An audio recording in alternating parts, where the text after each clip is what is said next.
All right, ready to dive into some serious military strategy. You bet. We're going deep with this one using excerpts you sent over from, well, the U.S. Marine Corps' own playbook, you could say. Yeah, their doctrinal publication 3, Yeah. all about how they think about expeditionary operations. And we've got a pretty good chunk of it to get through. We've got chapters 1, 2, 3, and 4. Plus, a little peek into the future. Yeah, the epilogue, where they lay out this almost like a fictional scenario. Trying to predict how things might unfold. Right, and looking at how the Marines see themselves operating in a world that is, well, anything but predictable. Not just historically, but looking way ahead, too. Exactly.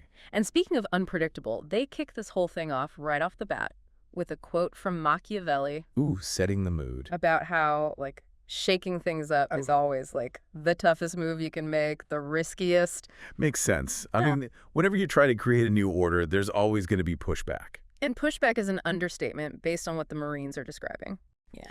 They're talking about this new anarchy, right? Right. It's like it's not just one big bad guy anymore, No. but tons of smaller conflicts. Tons. Natural disasters, disruptions. Like they're saying the world after the Cold War Uh-huh. became, well, it's kind of paradoxical, actually. Oh, how so? More fragmented politically, for sure, Yeah. with all these new players trying to, well, grab power. Yeah, grab a piece of the pie. But at the same time, it's more interconnected economically, thanks to globalization, technology. This whole fragmigration thing they talk about? Stagnation, Yeah, yes. like, I mean, think about it, right? Right. You could order something online, and it's, shipped from halfway across the world. In like 2 days. Yep. But at the same time, what do we see? Rising nationalism. Exactly. Political divisions everywhere you look. It's crazy. So yeah, the world's kind of being pulled in two directions at once. And into this whole mess steps, well, who else? The U.S. Marines. They see themselves as America's, well, the go-to force for dealing with all this. Like the cleanup crew. In a way, yeah. Uh-huh. And they even, they break down all these crises, the disasters, the disruptions, into 3 categories. Right, lay 'em on me. Okay, so first you've got the disasters. Disasters. Okay. Pretty self-explanatory. Hurricanes, earthquakes, pandemics. All that, yeah. But they also include man-made disasters. Oh, like what? Industrial accidents, maybe even economic collapses, that kind of thing. So a pretty broad definition of disaster. Very broad. Okay, so that's one. Then you've got disruptions. Disruptions, okay. These are more about, like, deliberate actions, things that will intentionally create chaos. Like terrorism. Terrorism, insurgency, drug trafficking. Anything that basically undermines like a government's ability to function. Right? Basically, yeah. Making it difficult, if not impossible, to maintain order. Okay, and then there's one more, right? Right. Disputes. Disputes. So Yep. just straight up conflict. Exactly. Clashes between organized groups. Could be internal, like a rebellion. Exactly. Or, country versus country. Right. But in all these situations, Mm-hmm. there's this possibility that the U.S. might need to, well, flex its muscles a bit. Show the world who's boss. It's not necessarily That's boss, so. but that they're a force to be reckoned with.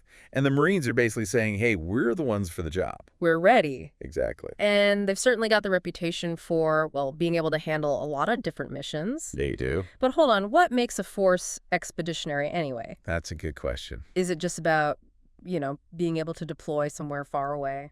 It's more than that.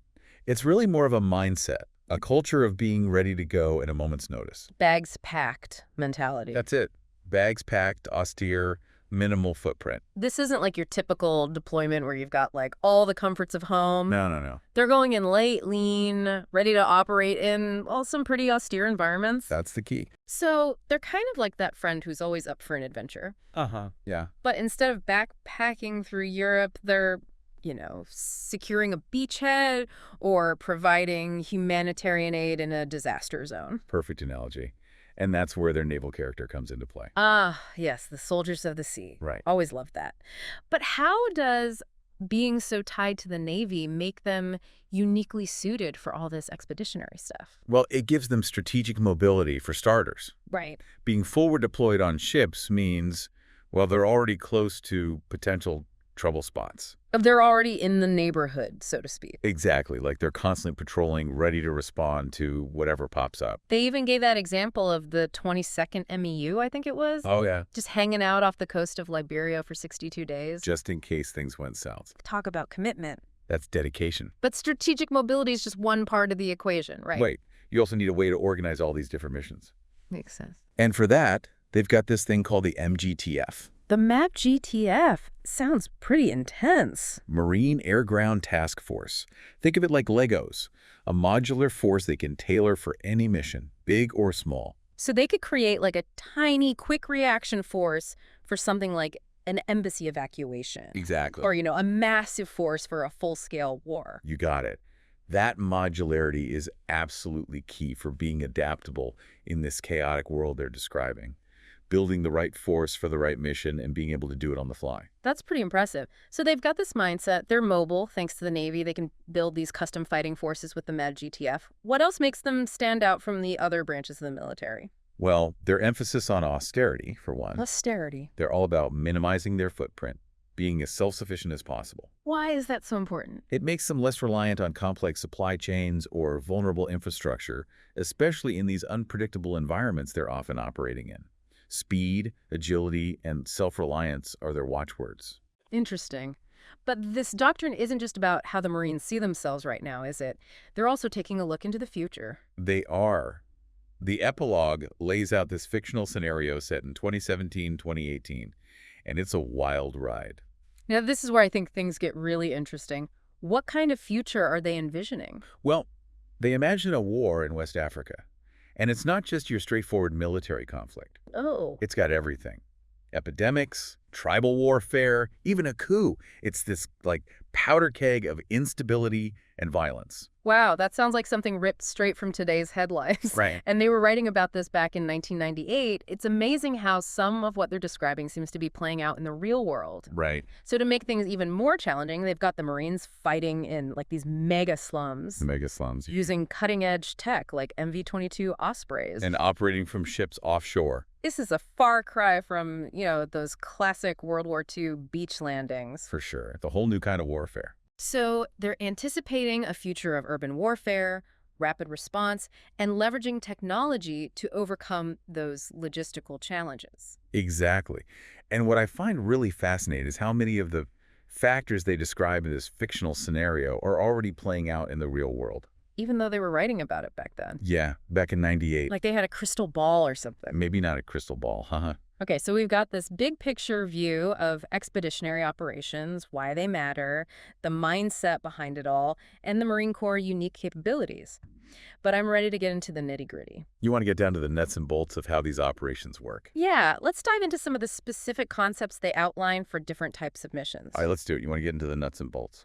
Okay, so let's start with this core concept they call operational maneuver from the sea. Operational maneuver from the sea. Okay. So is that where we picture, Marines storming a beach? Like in those old war movies? Well, it can involve those amphibious landings, sure. But it's much more than just that. It's about using the mobility, the firepower that comes from the Navy, right, to hit the enemy where they're weakest. And ideally, winning, achieving a decisive victory before they even know it hit them. So think of it as a way to outmaneuver the enemy, outsmart them, using the sea as a springboard. So it's not just about brute force then, it's about strategy and surprise to get the upper hand. I guess in a way it's almost like a chess game, isn't it? You're always thinking a few moves ahead, trying to anticipate what your opponent's going to do, position your pieces, get the best outcome. Exactly.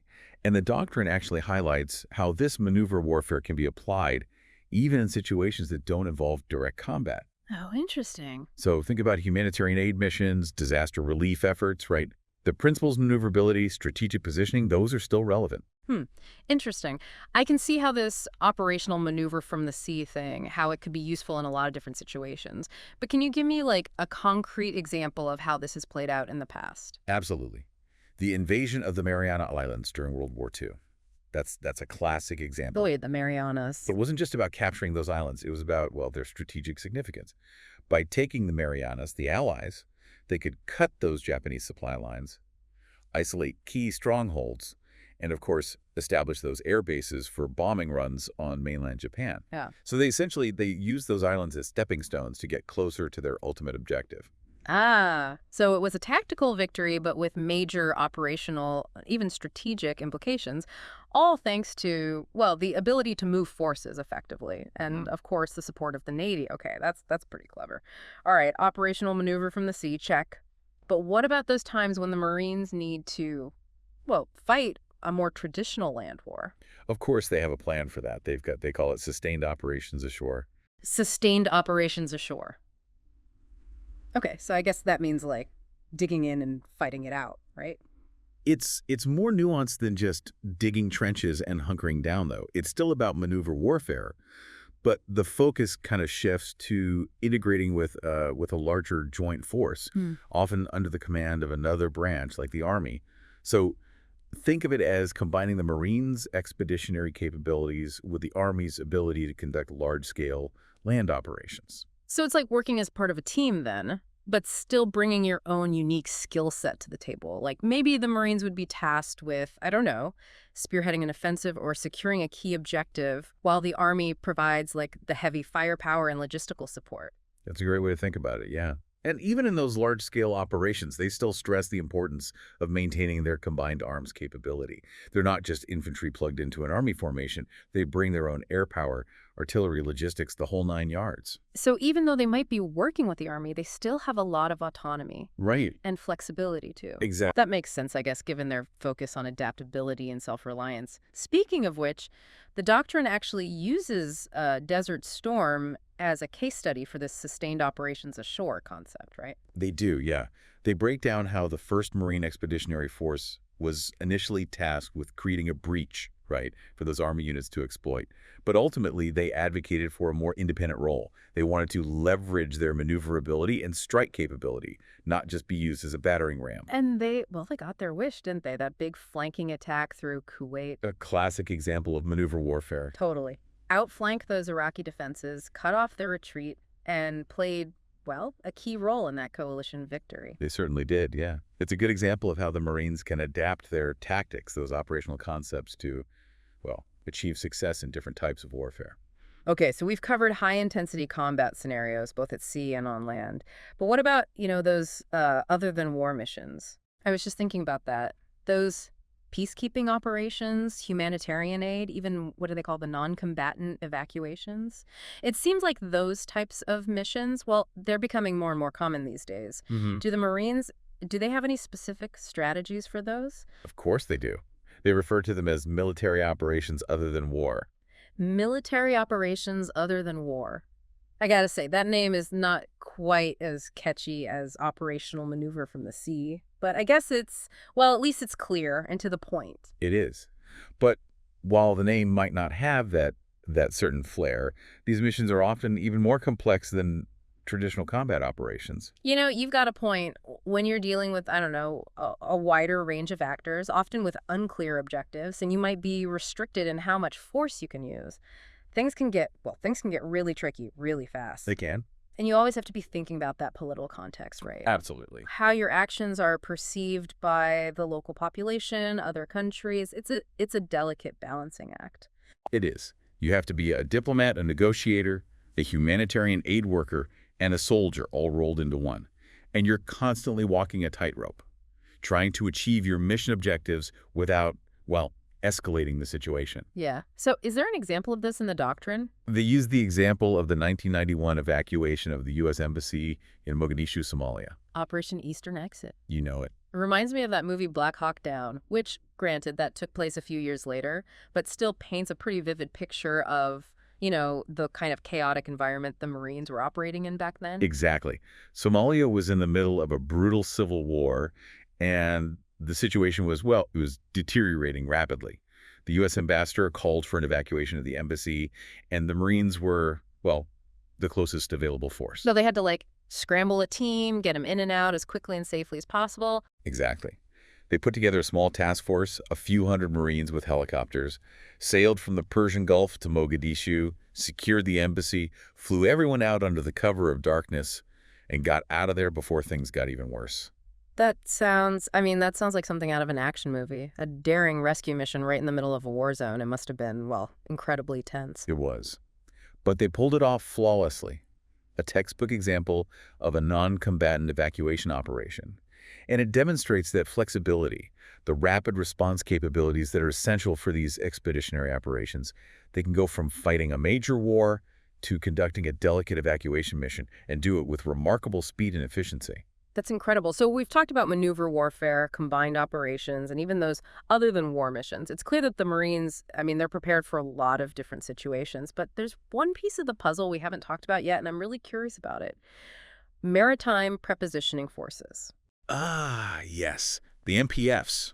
Now, those are a real game changer when it comes to rapidly deploying heavy forces anywhere in the world. I've heard about these giant ships, loaded with tanks, helicopters, enough supplies to outfit an entire army. But it's not just about the ships themselves, is it? It's like a whole concept of operations, a way to project power quickly and efficiently. You're exactly right. It's about combining the speed of airlift with the firepower and, well, the sustainment that comes from having all that equipment stored on those ships. Think of it like this. You fly in the Marines, they link up with their pre-positioned tanks, artillery supplies, and boom, instant fighting force ready to roll. So it's like having this giant toolbox strategically placed around the world, ready to be opened whenever and wherever it's needed. That's pretty impressive. I bet that comes in handy when you need to respond to a crisis quickly. And if I remember correctly, this whole concept was really put to the test during Desert Shield, right, at the beginning of the Gulf War. You nailed it. The Marines were, well, some of the first U.S. troops on the ground, thanks to those MPFs. They had the equipment for 2 entire brigades just waiting for them on ships in the Indian Ocean, ready to be offloaded and put into action. Wow. So they were able to establish a strong defensive line within days, right? Yes, which helped deter further Iraqi aggression. That's a powerful deterrent, knowing that you can have a heavily armed force show up on your doorstep in a matter of days. It is. And it proved that the whole concept of these MPFs could work in a real-world crisis. It's a testament to, well, the Marines' forward-thinking approach to logistics and force projection. Okay, so they're fast, flexible, they're well-equipped.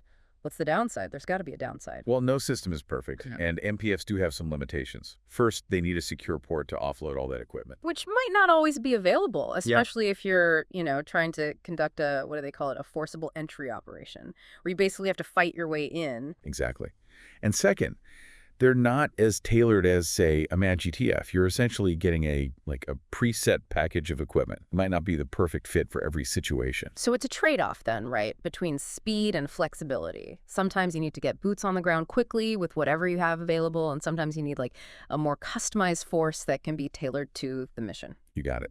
It all depends on the situation, the operational objectives. But overall, MPFs are a pretty impressive capability. And the doctrine emphasizes how, well, the concept is constantly evolving. New technologies, new tactics, all to enhance their effectiveness. Just imagine what they could do with, I don't know, drone swarms or robotic supply convoys. Whoa.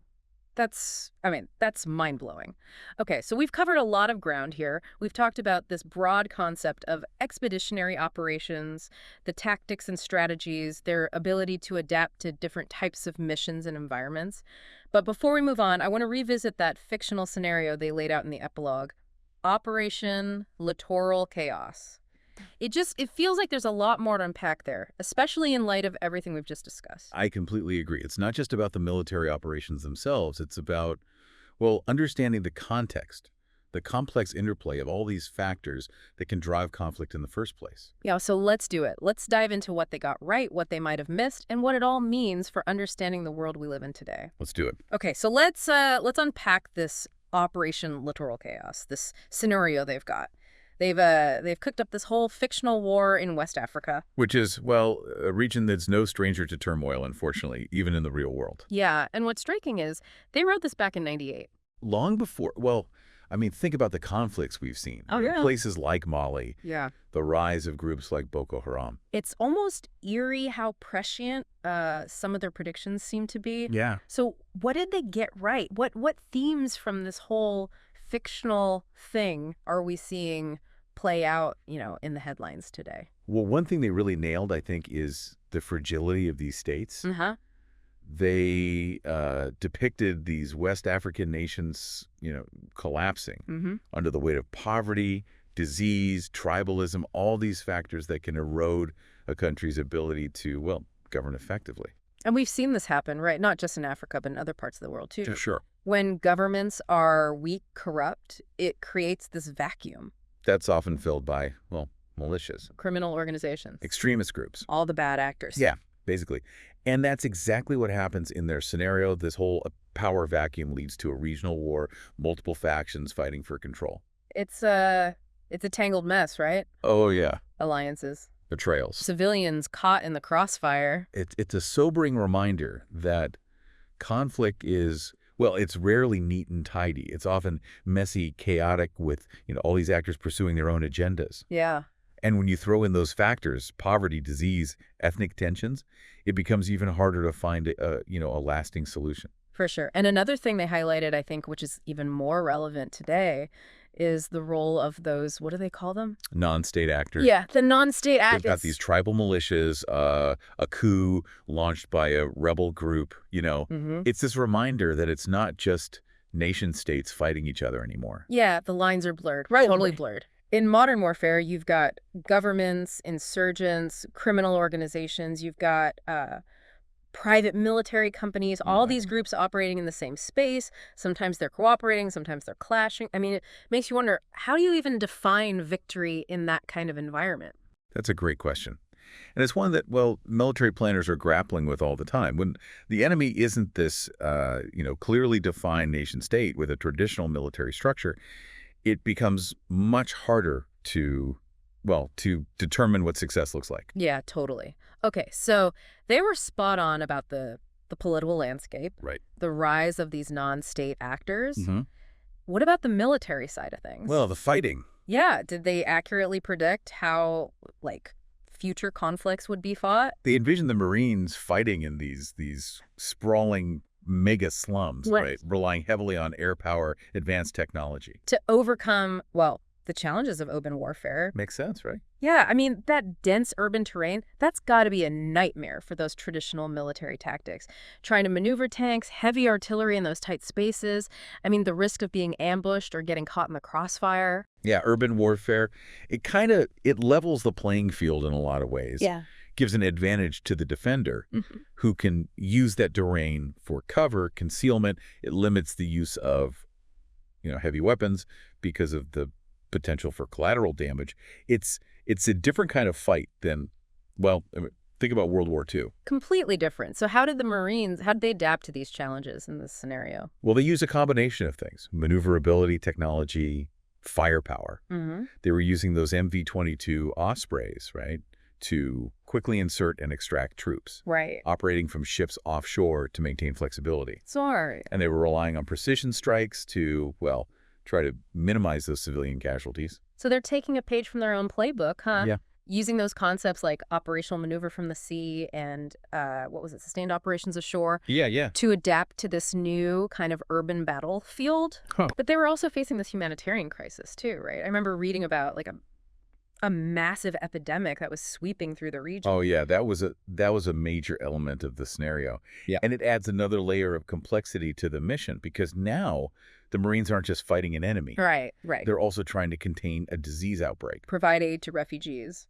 Maintain some semblance of order in a society that's, collapsing around them. It really, it highlights the fact that, modern warfare, it's rarely just about fighting. Right. It's often about providing that security, stability, even, basic necessities to a population in crisis. Exactly. It's about, nation building, peacekeeping, humanitarian aid, all rolled into one. It requires a very different skill set than, traditional combat operations. Yeah. You need soldiers who can also be diplomats, aid workers, engineers. You need a force that's adaptable, compassionate, culturally sensitive. It's a tall order. Yeah. It really is. So the scenario, it hits on a lot of key themes that are, well, they're relevant today, right? Yeah. The fragility of states, the rise of non-state actors, those challenges of urban warfare, the blurring of lines between combat and those humanitarian missions.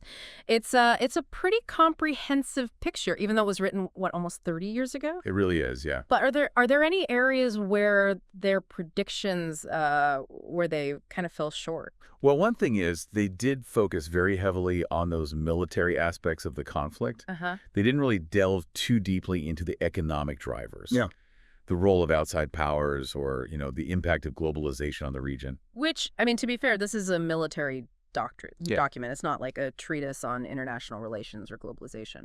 Right, exactly. Yeah. But it's important to remember that those factors, they're often, they're intertwined with the outbreak of violence. Think about resource scarcity, Yeah. the influence of those foreign companies, the flow of weapons and money from other countries. It can all contribute to instability and, create fertile ground for conflict. Yeah, it's a complex web of factors. It really is. And the military is just, well, one piece of the puzzle. I guess what I'm getting from all this is there's no, easy answer, no silver bullet to these challenges of modern warfare. It requires a more holistic approach, Definitely. a willingness to understand, what are the root causes of this conflict, and then to address them, in a multifaceted way. I couldn't agree more. And another area where their predictions might have fallen a bit short is, the role of technology. Yeah. They did envision some pretty advanced weapon systems, but they didn't fully anticipate the impact of things like, cyber warfare, drones, artificial intelligence, Yeah. the spread of misinformation online. Those were not as prominent in '98 as they are today. Right. But they're changing, the face of warfare in some pretty profound ways. It's not just about, tanks and planes anymore. It's about controlling the narrative, disrupting infrastructure, using algorithms to predict and manipulate enemy behavior. It's a whole new battlefield, one that exists, in the digital realm as much as the physical one. And it raises all sorts of, ethical and strategic questions that we're still trying to figure out the answers to. How do you fight a war when the enemy is invisible? Right. Or when those front lines are blurred between the physical and the digital? Right. How do you protect civilians when, algorithms are making those life or death decisions? It's it's pretty mind-boggling. It is. And a little bit scary, to be Yeah. honest. Yeah. But I guess that's the reality of, the world we live in now. Technology's advancing at this exponential rate, It is. and the way we fight wars is evolving right along with it. Absolutely. And I think the Marines, to their credit, they recognize this need for adaptability. Their focus on flexibility, combined arms capabilities, a minimal footprint. I mean, those are all valuable traits in this kind of environment. They knew the future of warfare was going to be unpredictable, and they tried to build a force that could adapt to whatever challenges came their way. Yeah, and it's a lesson that I think applies far beyond, the military realm. In a world that's constantly changing, being adaptable, that's essential for success no matter what you do. Absolutely. The ability to think critically, to question those assumptions, to be comfortable with uncertainty, those are valuable skills no matter what you're doing. So as we wrap up this whole deep dive into expeditionary operations, I'm left with a sense of admiration for the Marines' foresight, Yeah. but also a bit of unease about, the complex world they envisioned. It's a world that demands clear-eyed thinking, flexible planning, and a commitment to finding solutions that go beyond just, military force. It's a world where collaboration, diplomacy, understanding, those are just as important as, firepower and technology. That's something for all of us to think about, not just, military strategists, but anyone who wants to try to make sense of the challenges we face today. Yeah, we got to be prepared. You got to be prepared, not just for the fight, but for the long, hard work of building a more stable and peaceful world. Couldn't have said it better myself. We need to be engaged, informed, and willing to work together to create a future that's better than the one we seem to be hurtling towards. On that note, I think we've given our listeners a lot to think about. Thanks for joining us on this deep dive into the world of expeditionary operations. Always a pleasure. Until next time, stay curious, keep exploring.